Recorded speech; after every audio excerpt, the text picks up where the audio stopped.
Yes, hi. Here we have a Fiat Doblo van, but inside it is a Vauxhall, I believe, and Vauxhall gearbox, to which I have taken the gearbox out. This is a replacement gearbox, but I'm making a video because I found something interesting while stripping the other gearbox down, and it pertains to these three bolts which go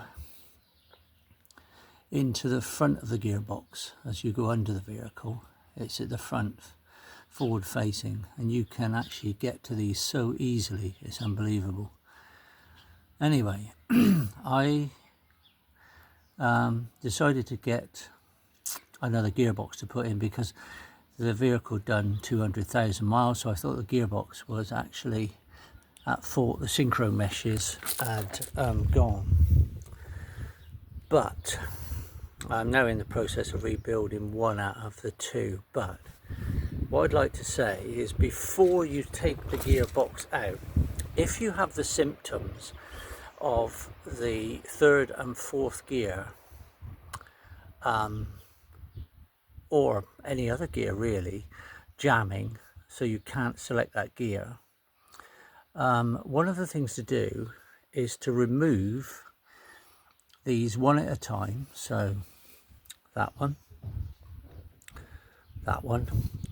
and that one.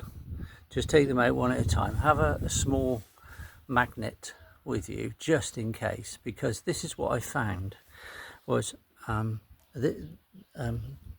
this is basically what comes out, and it stops the selector rods from slipping back out of gear.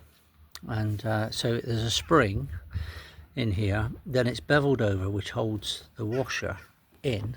So as you change gear, you can push it down, it goes into the next groove and holds the gear in selection.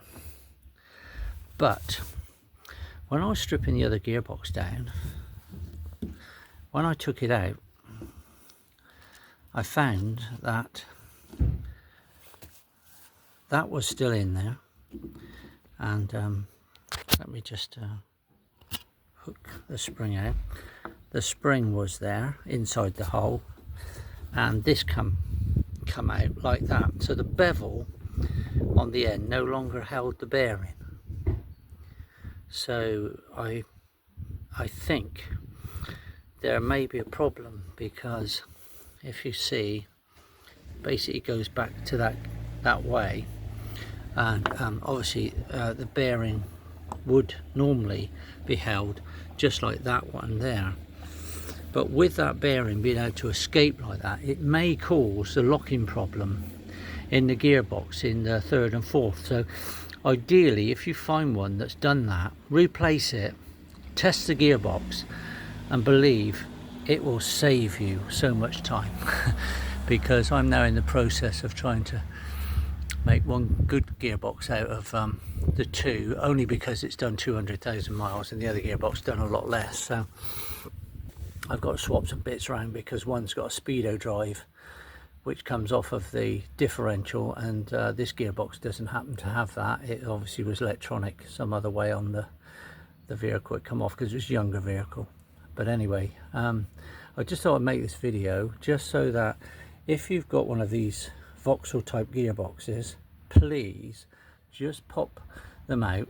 Don't disturb the gearbox while you're doing it. Leave the gearbox alone. Just take the bolts out, check them to see if any of them come out like this one, and if they do, replace it, and just see if you solve the problem before you go in flying into the clutch and the gearbox and all sorts of other things. So that's the video. Hope it helps somebody out and saves them a lot of time and a lot of heartache. Okay, thank you.